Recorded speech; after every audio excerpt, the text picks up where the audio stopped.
Segunda Tesalonicenses 2:17 dice así la palabra del Señor: pero nosotros, hermanos, separados de vosotros por breve tiempo en persona, pero no en espíritu, estábamos muy ansiosos con profundo deseo de ver vuestro rostro, ya que queríamos ir a vosotros, al menos yo, Pablo, más de una vez, pero Satanás nos lo ha impedido. Porque ¿quién es nuestra esperanza o gozo o corona de gloria? ¿No lo sois vosotros en la presencia de nuestro Señor Jesús en su venida? Pues vosotros sois nuestra gloria y nuestro gozo. Si yo les preguntara ¿cuál es la marca distintiva del cristiano?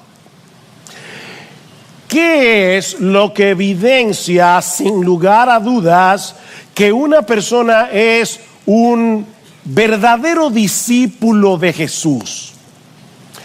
Yo espero que por lo menos los cristianos que están en este lugar respondan rápidamente que esa marca distintiva es el amor.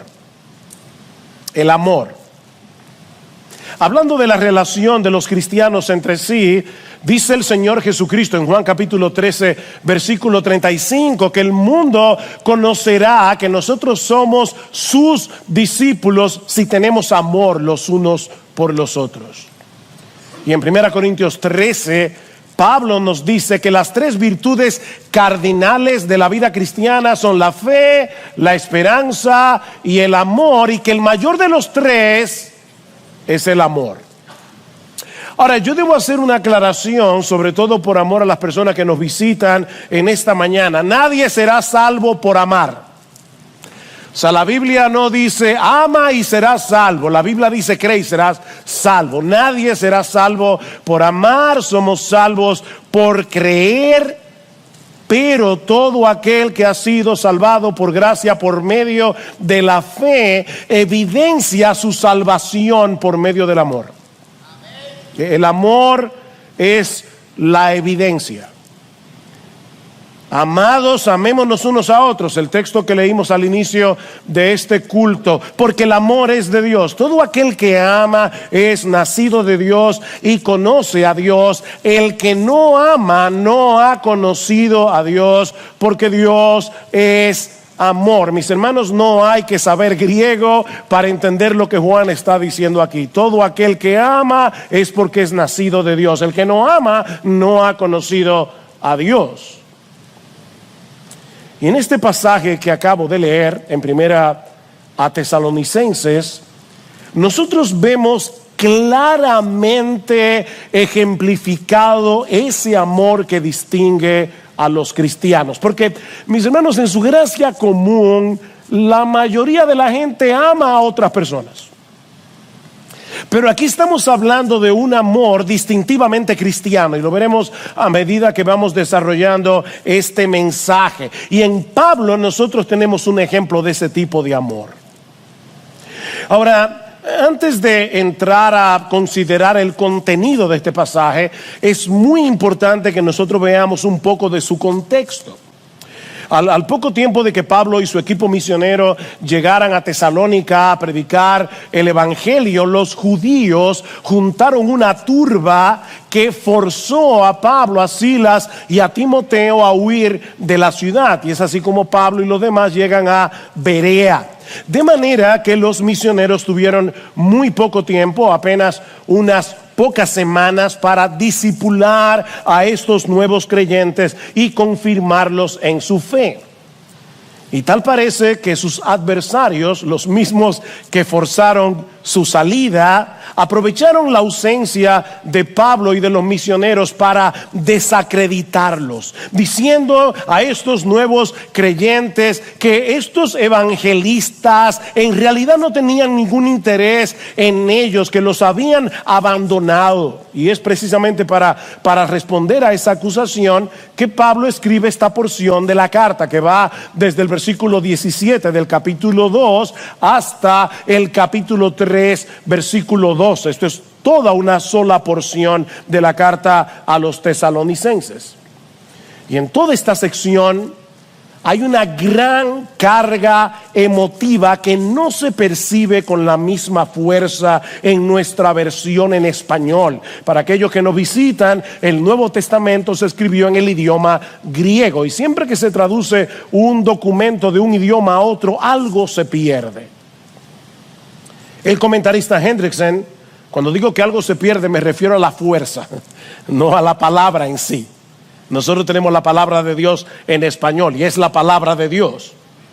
Pero es función de los predicadores tratar de desentrañar lo que está detrás del texto y que no podemos ver en nuestra versión en español.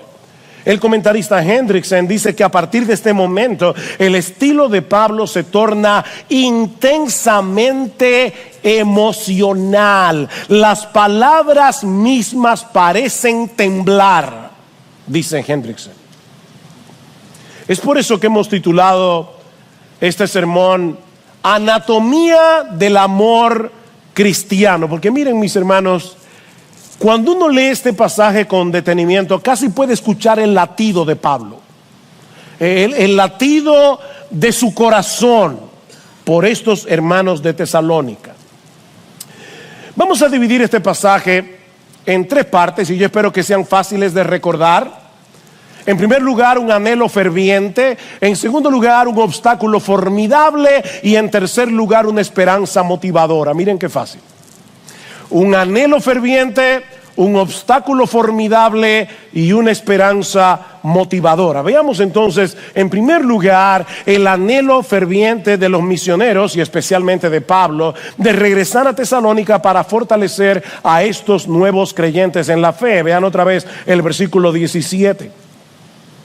Pero nosotros, hermanos, separados de vosotros por breve tiempo, en persona pero no en espíritu, estábamos muy ansiosos con profundo deseo de ver vuestro rostro.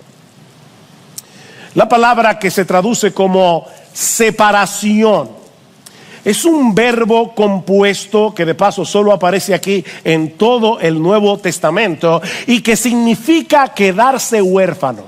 Eso es lo que significa el texto. Es la palabra huérfano, pero con un prefijo que la fortalece. O sea, la palabra ya es fuerte en sí misma, pero Pablo le añade un prefijo que transmite una idea más desgarradora. Es como cuando nosotros colocamos la palabra súper antes de una palabra para señalar que algo no solo es doloroso, sino súper doloroso, o que algo no solo es angustioso, sino súper angustioso. Bueno, eso es exactamente lo que Pablo está haciendo aquí.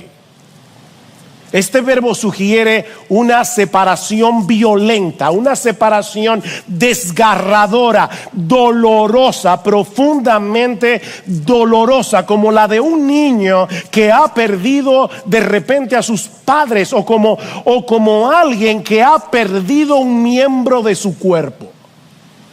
Así de doloroso. Y hermanos, así se sentía Pablo cuando se vio forzado a dejar atrás a estos creyentes recién convertidos. A pesar de que no hacía mucho tiempo que había ocurrido la separación, note lo que dice el versículo 17, porque hermanos, nosotros separados de vosotros por breve tiempo, y aparentemente lo que eso significa es, hace poco que ocurrió esta separación, pero nos sentimos huérfanos de vosotros. Y Pablo aclara, separados, y aquí vuelvo otra vez, literalmente, separados de rostro, pero no de corazón. Eso es lo que dice el texto.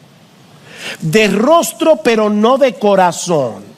En otras palabras, aunque los judíos habían apartado a Pablo y a los misioneros de la iglesia en Tesalónica, no habían podido apartar a estos hermanos de sus corazones. Ellos estaban fuera de su vista, pero no de sus pensamientos, no de sus oraciones.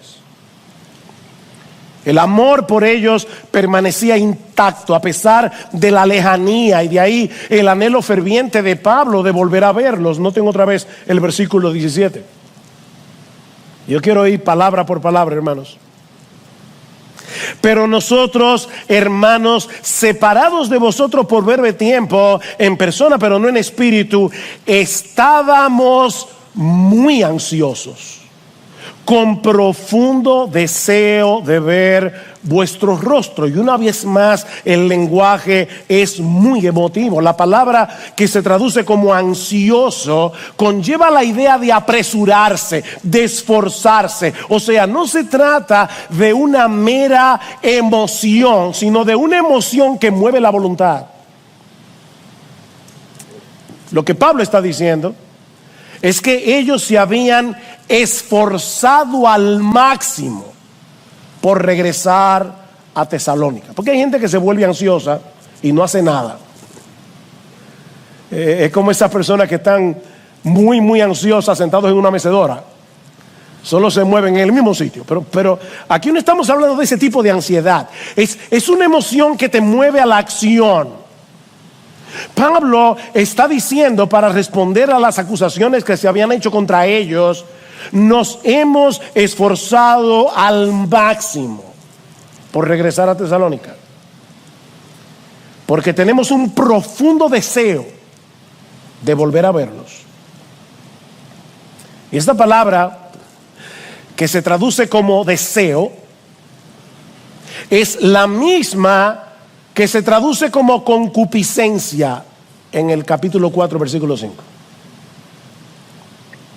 Esta palabra, que podemos traducir literalmente sobre deseo, no es una palabra mala en sí misma, aunque en el Nuevo Testamento muchas veces lo que significa es lujuria, pero depende del contexto y del objeto del deseo para determinar si se trata de un sobredeseo pecaminoso o un sobredeseo por algo bueno.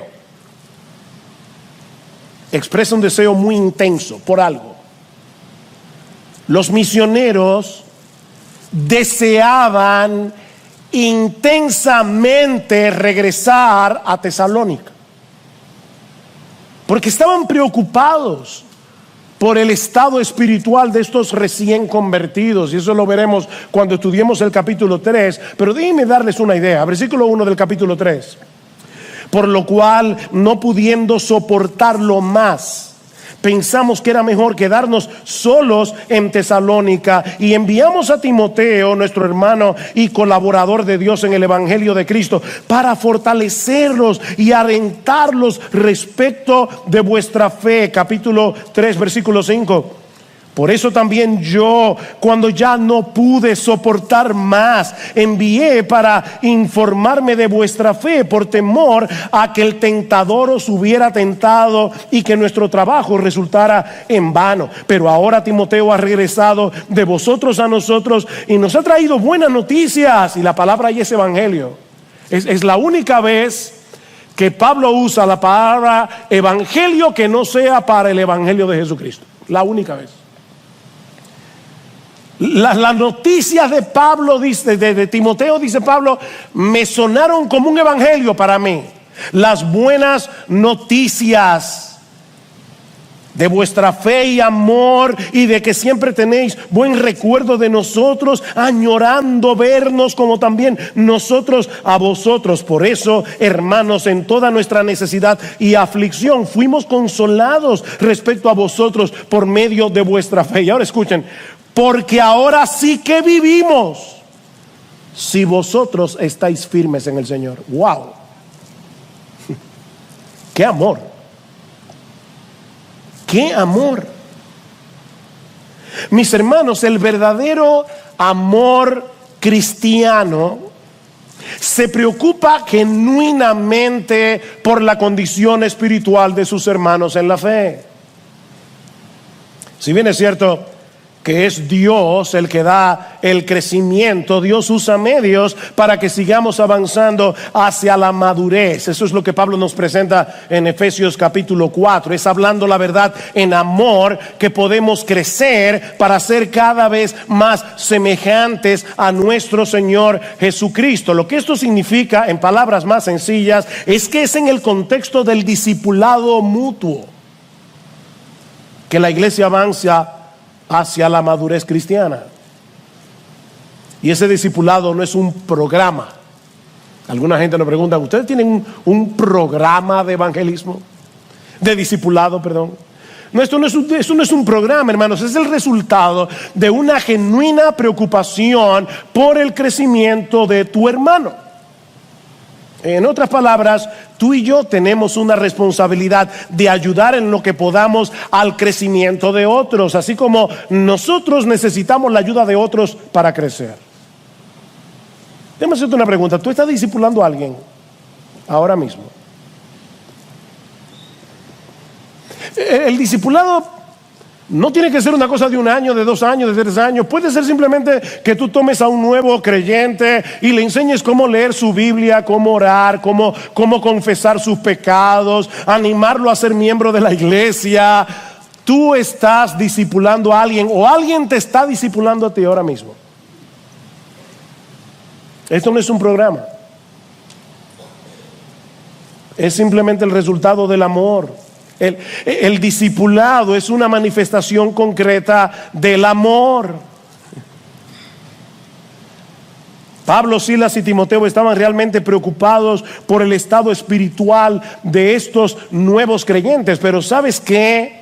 Dios espera ver esa mutua preocupación en todos los cristianos. Esto no es simplemente el amor de Pablo, porque tú sabes que Pablo era un súper cristiano. Pablo era súper espiritual. No, Pablo era un cristiano y era un hombre sujeto a pasiones iguales que las tuyas y las mías. Dios espera eso de todos nosotros. Pablo dice, escribiendo a los Corintios, que Dios espera que en la iglesia no haya división, sino que los miembros tengan el mismo cuidado unos por otros. ¿Oíste eso? Dios espera que en la iglesia tengamos el mismo cuidado unos por otros. Dime hacerles una pregunta que yo tuve que hacerme esta semana. Porque para serles muy honesto, y se lo comentaba a mi esposa en estos días, preparar este sermón fue muy duro para mí, porque vi mi pecado con una claridad asombrosa. Mi falta de amor. Yo necesito crecer en amor. Y tú también. Porque el estándar es llegar a amar como Jesús. Claro que nos falta. Que os améis unos a otros como yo os he amado. Ese es el estándar, ¿no? Así que déjame hacerte la pregunta. ¿Cómo fue que Pablo llegó a desarrollar esa capacidad de amar tan intensa y genuinamente? Porque déjame decirte algo, Pablo no nació así. Hay personas que dicen no, que él nació así. No. Pablo no nació con una disposición natural hacia el amor, todo lo contrario. Pablo fue un fanático religioso que llegó a perseguir a los cristianos con saña. O sea, antes de ser cristiano, Pablo tenía una gran capacidad de odiar y de hacer daño. El que escribió ese texto nació con una gran capacidad de odiar, con una gran capacidad de hacer daño, hasta que Cristo se encontró con él en su camino a Damasco y el odioso Saulo se convirtió en el amoroso Pablo por el poder del Espíritu Santo. ¿Saben dónde está el secreto de Pablo? Que Pablo nunca olvidó lo que él había sido. Y precisamente por eso nunca dejó de maravillarse del amor de Cristo por él. Ahí está el secreto. Miren qué fácil.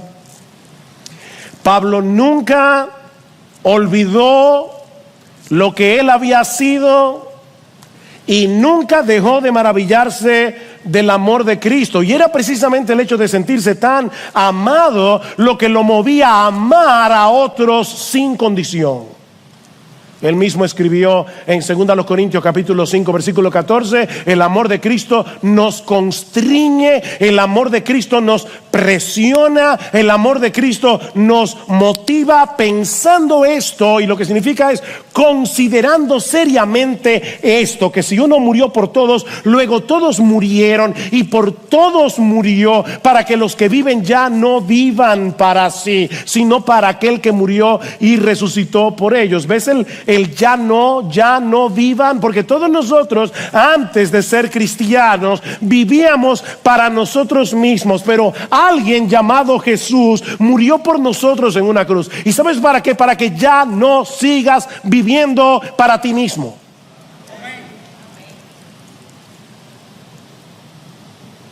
¿Tú quieres aprender a amar así? Pon el evangelio en el centro de tu vida. No lo pierdas de vista. Esfuérzate por ser intencional en recordar el amor de Cristo por ti, a pesar de tus pecados, incluyendo el pecado de tu falta de amor. O sea, Cristo nos ama a pesar de nuestros pecados, incluyendo nuestro pecado de falta de amor. Y cuando nosotros pensamos que Cristo nos ama a pesar de lo que somos, a pesar de nuestra falta de amor, a pesar de la falta de interés por otros, y Cristo nos ama, eso expande nuestra capacidad de amar.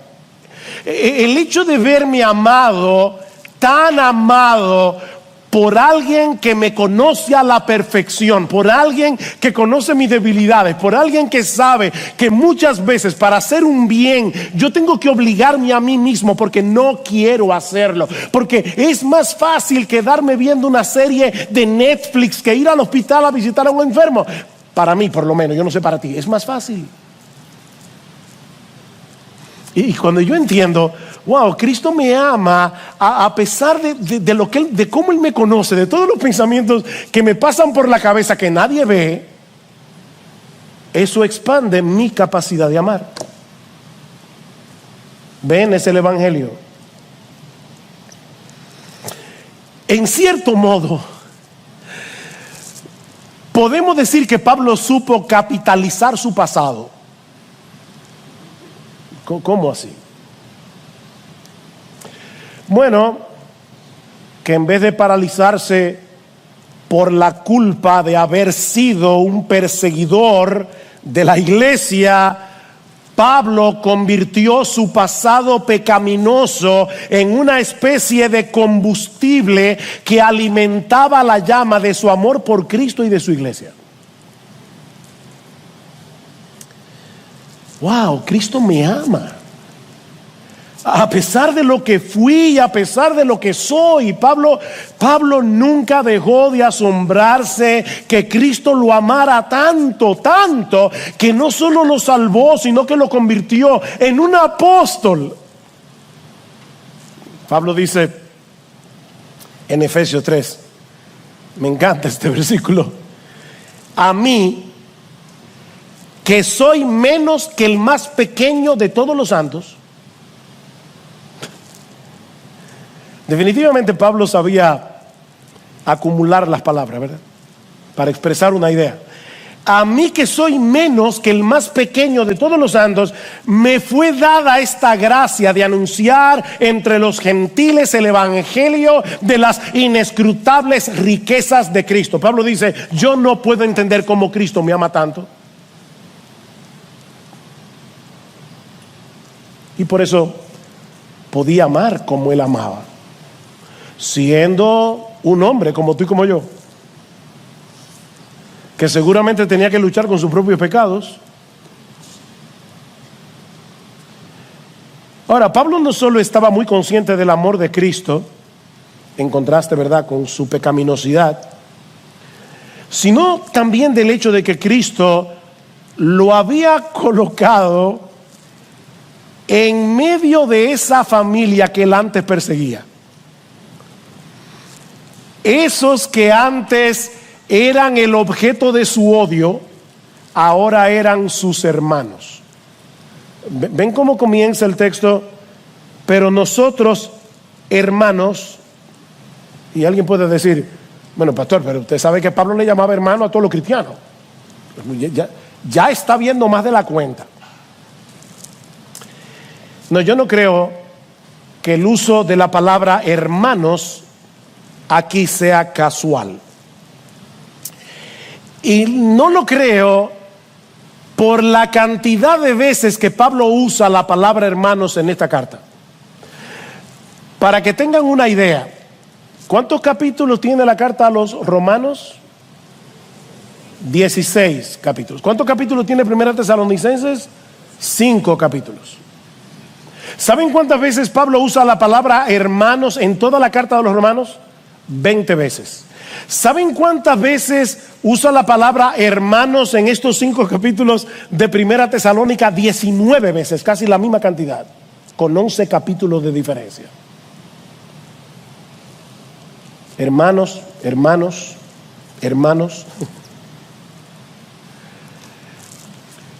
Los cristianos debemos amarnos porque somos hermanos. Somos y hermanos de sangre, en el mejor sentido de la palabra. Somos miembros de una misma familia, tenemos un mismo Salvador, fuimos comprados por la misma sangre y ahora pertenecemos al mismo Padre. Mis hermanos, cuando Cristo murió en la cruz, una de las cosas que nos quitó como una ropa sucia es el individualismo. Esta es una sociedad eminentemente individualista. Yo, mis derechos, lo mío. Cuando Cristo nos salvó, nos quitó la ropa vieja, sucia, podrida del individualismo y lo enterró. Déjalo ahí donde Él lo enterró. Deje el individualismo a un lado. Por eso les decía al principio, hermano, nosotros necesitamos un avivamiento de amor. Un avivamiento de amor que nos mueva a salir de nuestra zona de comodidad y arriesgarnos a amar a otros, independientemente de si los otros te aman a ti. Y digo arriesgarnos porque, déjenme decirles algo, el amor es arriesgado. Muy arriesgado. Tú puedes darte por entero a una persona que después te va a clavar un puñal en la espalda. Y como quiera, tú debes amar. Debes amar. Lamentablemente, debemos reconocer que es muy fácil para nosotros quedarnos encharcados en el nadie se preocupa por mí, en vez de decirnos a nosotros mismos, necesito crecer en mi preocupación por los demás. Yo necesito ser intencional en orar por mis hermanos en la fe, en aliviar sus cargas, en ayudarlos a crecer. Es mucho más fácil decir, nadie se pone en mi pellejo, que hacer el esfuerzo de ponernos en la piel del otro. Sobre todo cuando nosotros mismos estamos pasando por tiempos difíciles. Cuando nosotros mismos estamos sufriendo. Ustedes leyeron con cuidado lo que Pablo dijo en el capítulo 3, versículo 7, porque hay algo allí que podemos fácilmente pasar por alto, que dice Pablo, por eso, hermanos, en toda nuestra necesidad y aflicción fuimos consolados respecto a vosotros por medio de vuestra fe. Pablo mismo estaba en necesidad. Pablo mismo estaba en aflicción cuando manifestó este amor tan profundo por los hermanos de Tesalónica. Así que el dolor no es una excusa. Mira, mi hermano querido, mi hermana, en vez de aislarte en tu dolor, haz lo que hizo Pablo. Pablo seguía preocupado por estos hermanos. Y aunque se había esforzado por regresar a Tesalónica, algo se lo impidió. Lo que nos lleva a nuestro segundo encabezado. Ya vimos el anhelo ferviente. Veamos ahora en segundo lugar el obstáculo formidable. Versículo 18. Ya que queríamos ir a vosotros, al menos yo, Pablo, más de una vez, y no es que Pablo está diciendo, bueno, por lo menos yo, Timoteo y Sila, yo no sé, no. Lo que pasa es que varias veces Pablo se quedó solo, sin Timoteo y Silas, y muy probablemente lo que Pablo está diciendo es, cuando yo estaba solo, más de una vez yo traté de volver, y no pude. ¿Y por qué no pudiste, Pablo?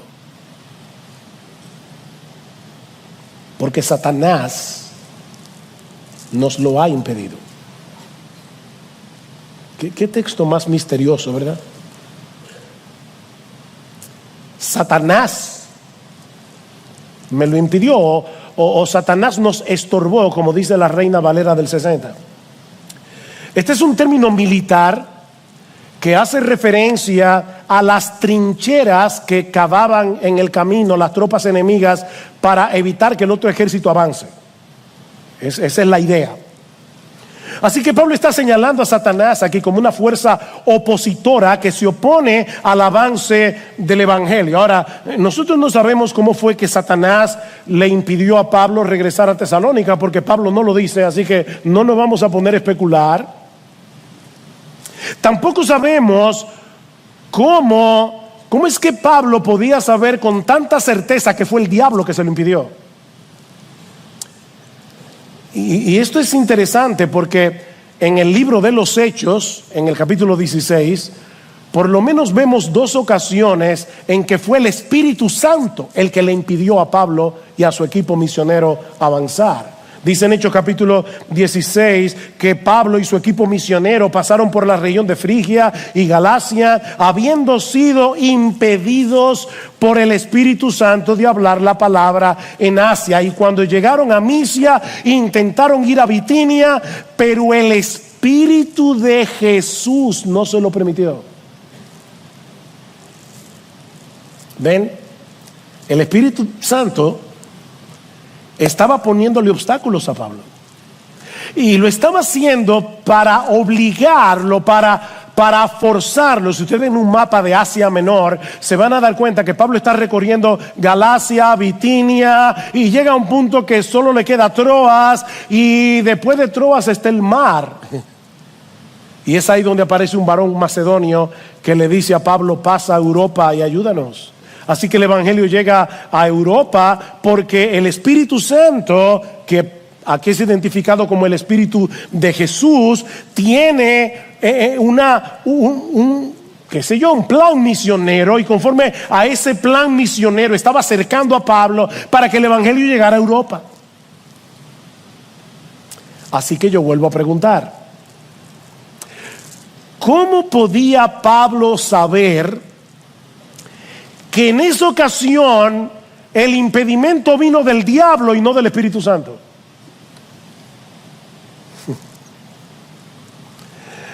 Bueno, la respuesta puede ser porque el impedimento estaba viniendo de parte de los judíos que odiaban el evangelio, y viendo el instrumento, Pablo dice: el diablo los está usando. O puede ser que el mismo Espíritu Santo le revelara a Pablo de dónde venía el impedimento. Pero independientemente de eso, hermanos, hay al menos 2 cosas que debemos tomar en cuenta aquí.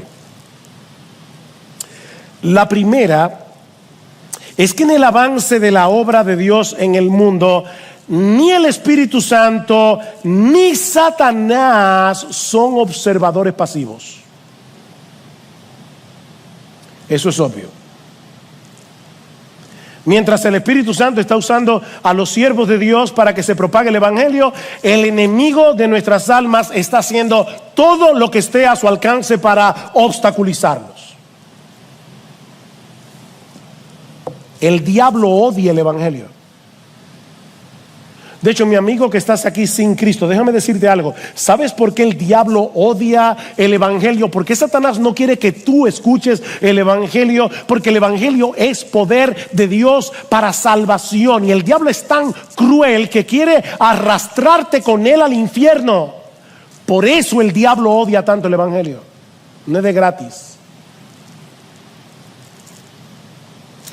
Pero la segunda cosa que debemos tomar en cuenta es que aún el mismo Satanás está bajo el control soberano de Dios. Y por lo tanto, él no puede actuar sin su permiso. ¿Recuerdan en Lucas, capítulo 21, versículo 22-31, cuando Cristo le dice: Pedro, Satanás os ha pedido para zarandearlos como a trigo, pero yo he rogado por ti para que tu fe no falte. Satanás os ha pedido, porque él no puede hacer absolutamente nada a menos que Dios se lo permita. Y cuando Dios se lo permite, es porque tiene un propósito superior en mente. Dios usa al mismo diablo para llevar a cabo sus planes. Tal vez Él quiere hacernos más conscientes de nuestra debilidad y llevarnos a depender más de Él en oración. O simplemente Él quiere redireccionar nuestros pasos hacia otro ministerio o hacia otro lugar, y está usando al diablo para llevar a cabo su plan. Porque de una forma u otra, la voluntad soberana del Dios soberano termina imponiéndose. Y gloria a Dios por eso. De hecho, si lo pensamos bien, nosotros debemos darle gracias a Dios de que Él le haya permitido al diablo impedirle a Pablo regresar a Tesalónica. ¿Por qué? Porque de no haber sido así, Pablo no hubiera escrito esta carta, ni la segunda. ¿Qué sabio es Dios? De haber tenido éxito en su deseo de volver, Pablo no hubiera tenido la necesidad de escribir Primera Tesalonicenses ni Segunda Tesalonicenses. Y la iglesia de Cristo se habría perdido de dos tesoros tan valiosos.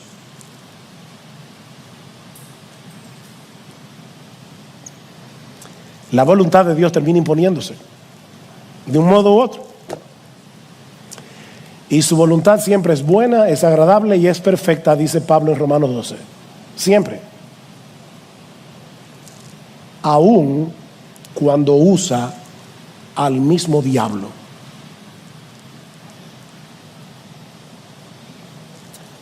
Sin embargo, mis hermanos, aunque eso definitivamente es un misterio para nosotros, el mismo Dios nos dice en su palabra que debemos orar por el avance del evangelio, precisamente debido a esa oposición diabólica. Mis hermanos, nosotros estamos en una guerra. Esto no es un picnic de escuela dominical, esto es una guerra. Esto es una guerra que se pelea de rodillas. ¿Qué dice Pablo en 2 Tesalonicenses, capítulo 3?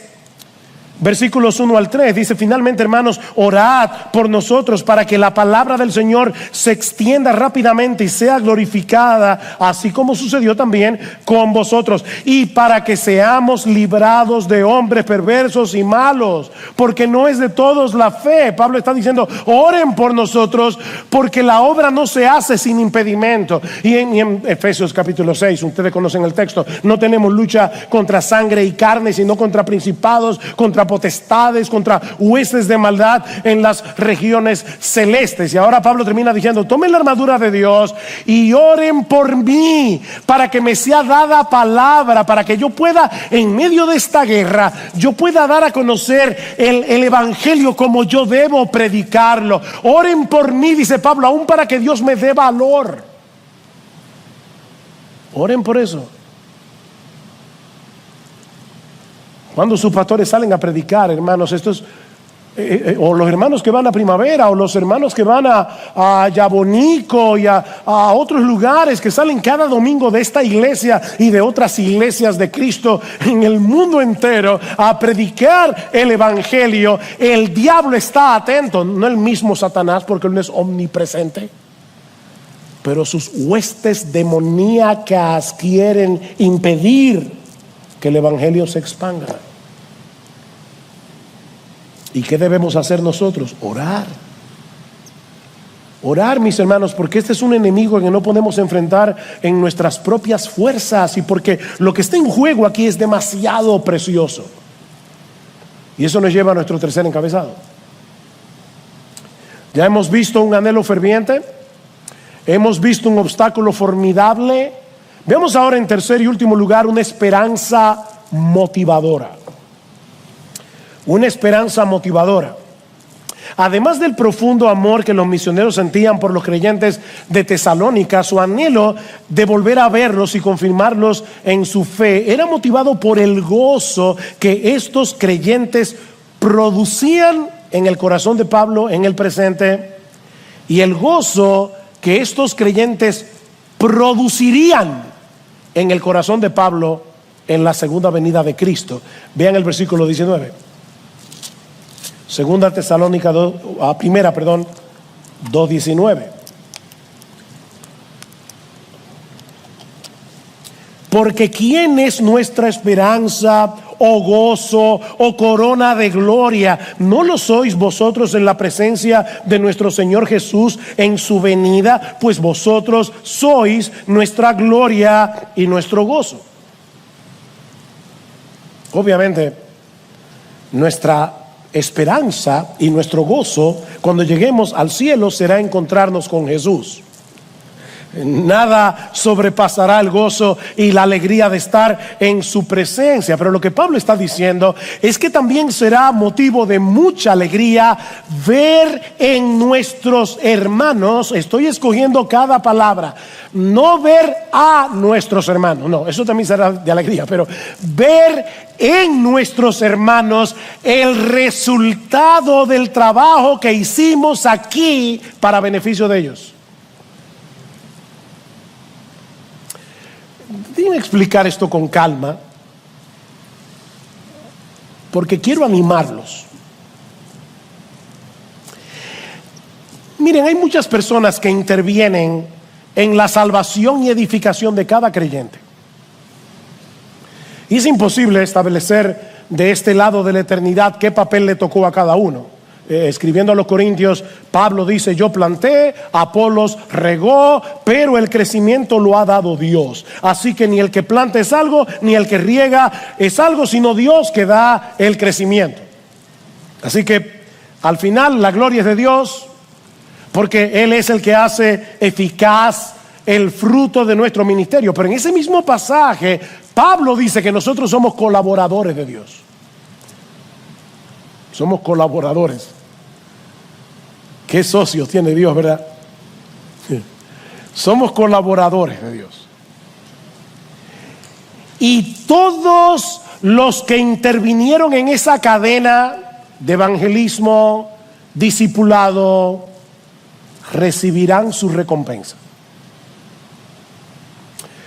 Tal vez tú fuiste el primero en compartir el evangelio con alguien que en ese momento no reaccionó.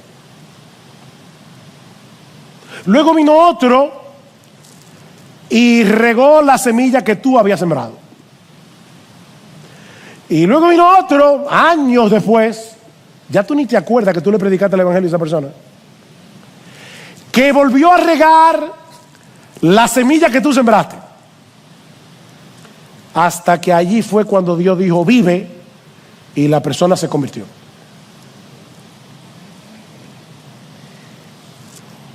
O tal vez a ti te tocó discipular a ese nuevo creyente y ayudarlo en sus primeros pasos en la fe. O tal vez tú fuiste el instrumento que el Señor usó en tiempo de peligro, cuando ese mismo hermano estuvo a punto de caer, y debido a tu cuidado fue rescatado a tiempo. sea lo que sea que tú hayas hecho por la salvación de algunos, por la santificación de otros, mis hermanos, todo será recordado y recompensado en aquel día.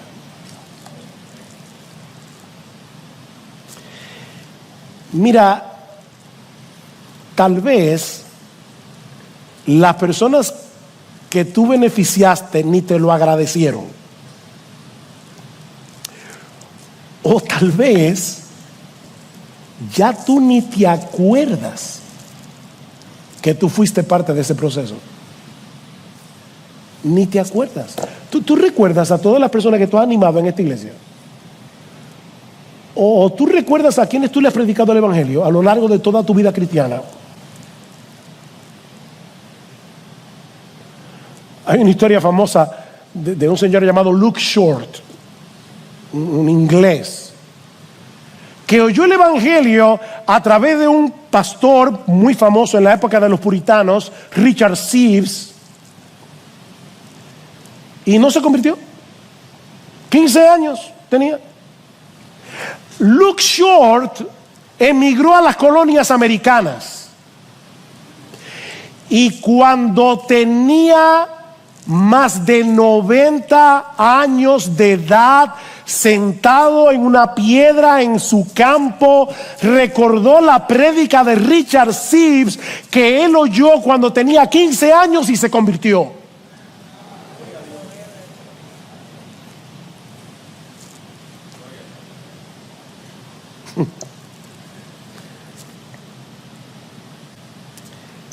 Tú te olvidaste de que tú fuiste parte de eso, pero Dios no olvida. Dios no olvida. Y a nadie dejará sin recompensa. Recuerda, yo quiero animarte. Dice el autor de la carta a los Hebreos que nuestro Dios no es injusto para olvidar vuestra obra y el trabajo de amor que habéis mostrado hacia su nombre, habiendo servido a los santos y sirviéndoles aún. Dios no es injusto. Tú fuiste parte de esa cadena, recibirás tu recompensa. ¿Recuerdan lo que predicamos en el 45 aniversario de nuestra iglesia? Dice Pablo que debemos abundar en la obra del Señor, siempre sabiendo que nuestro trabajo en el Señor no es en vano. No es en vano. ¿Y sabes cuál será tu recompensa? Bueno, ese es un tema muy amplio en la Biblia, el tema de las recompensas. Y yo no pretendo en 2 minutos decir todo lo que la Biblia enseña acerca de ese tema. Pero en gran medida, la recompensa será ver el gozo del resultado de todo lo que hiciste para Cristo y para su iglesia. Ese gozo en los creyentes y en tu propio corazón será parte de la recompensa. ¿Qué le dice Pablo a los tesalonicenses? Ustedes serán mi corona de gloria. Ustedes serán mi corona de gloria. Mi recompensa y mi gozo, dice Pablo, será verlos allí en cuerpos glorificados, reflejando ya sin pecado la gloria de nuestro Señor y Salvador, y escucharle a Él, a mi Señor, a mi precioso Salvador, decirme a mí, por causa de ustedes que van a estar allí en cuerpos glorificados: Pablo, bien, buen siervo y fiel. Esa será mi corona.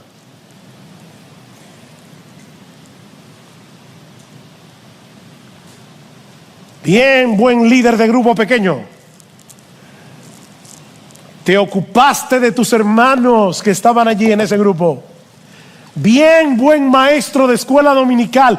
Tú ni te acuerdas a quién le diste clases cuando ese niño tenía 8 años, pero tú sembraste una semilla en el corazón de ese niño cuando tú eras maestro de escuela dominical, y sin tú saberlo, con el paso del tiempo, Dios fue enviando persona tras persona tras personas que regaron esa semilla hasta que germinó. Y cuando estemos en la gloria, nosotros veremos a todos esos santos brillando con la gloria de Jesús y Cristo diciendo: ven acá, mi hijo, ven acá, ven acá. Tú ves que está ahí, bien buen siervo y fiel, porque Él está aquí por ti, por mí.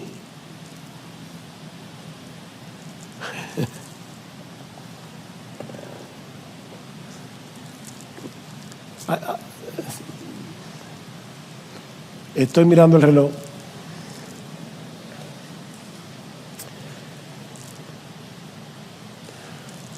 Hay una canción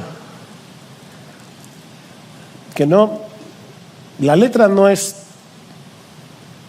teológicamente tan precisa, pero muchas veces a lo largo de mi vida cristiana escucho esa canción y me pongo a llorar. Y es un individuo que narra un sueño. Ya, yo sé que algunos miembros de IBCJ ya se ponen nerviosos. Dice: yo tuve un sueño. En el sueño yo llegaba al cielo y caminando por las calles de oro me encontré contigo. Y mientras hablábamos, un joven vino caminando hacia ti y te dijo: fulano, tal vez tú no me recuerdas, pero yo fui alumno tuyo en la escuela dominical cuando yo tenía 8 años. Y un día estabas orando por tus alumnos y el Espíritu Santo te usó para salvarme a mí.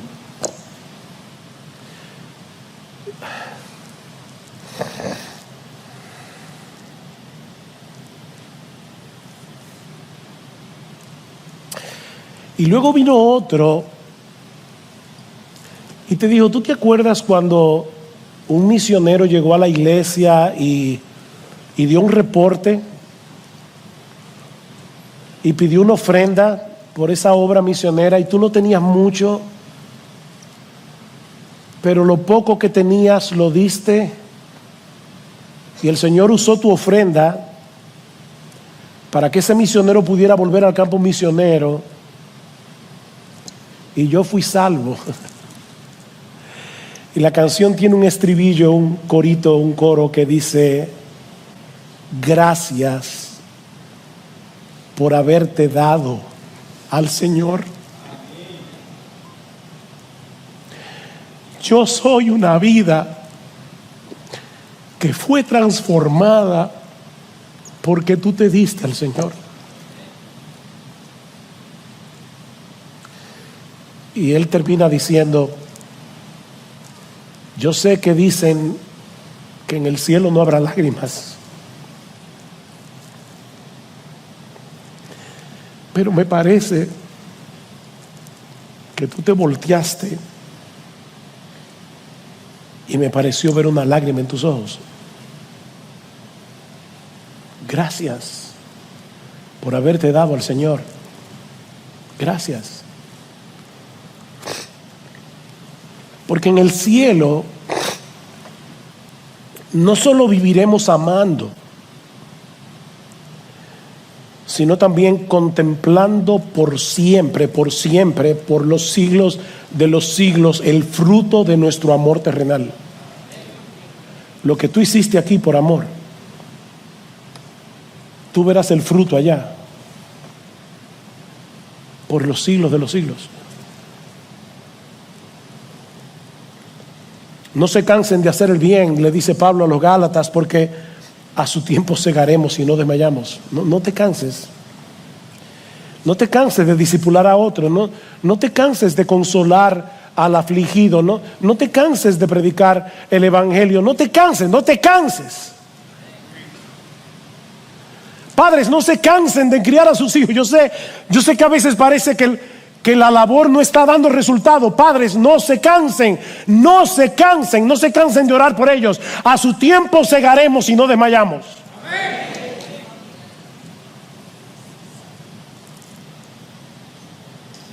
trabaja arduamente, con los ojos puestos en la segunda venida. No aquí, no allá, porque ese será el día de nuestra coronación. No juzguéis nada antes de tiempo hasta que venga el Señor, el cual aclarará también lo oculto de las tinieblas, manifestará las intenciones de los corazones, y entonces cada uno recibirá su alabanza de Dios. ¿Sabes qué? Lo que nadie vio de tu trabajo, Dios lo vio. Dios vio tu lucha para poder servirle a ese hermano, a esa hermana. Dios vio tu lucha criando a tus hijos. Dios vio tu lucha.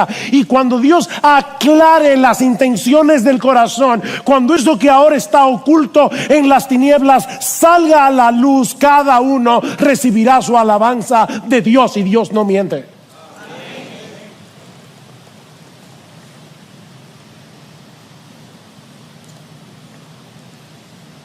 Y mientras llegue ese día, ten ojos para ver a los que están caminando bien, y anima tu corazón con ellos. ¿Qué dice Pablo en el versículo 20? Ustedes sois, ahora, no que lo serán cuando Cristo vuelva, ustedes sois nuestra gloria y nuestro gozo.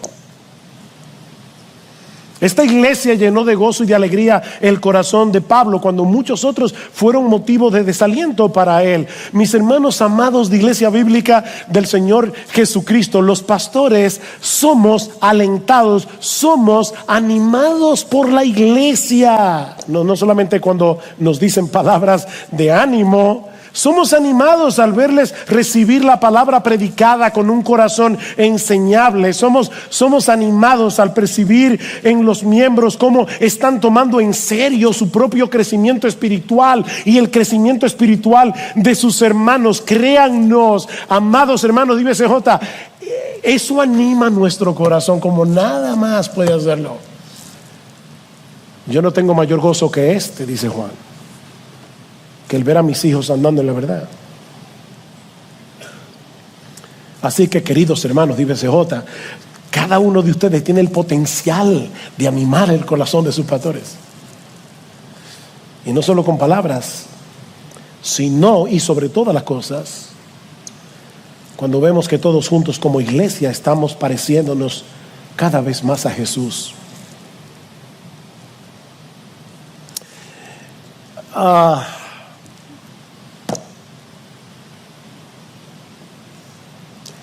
Yo no puedo terminar sin decir dos cosas.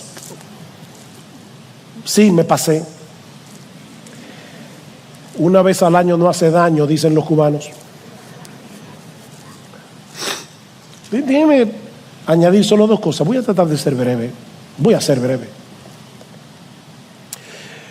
La primera es que vuelvas a recordar el Evangelio.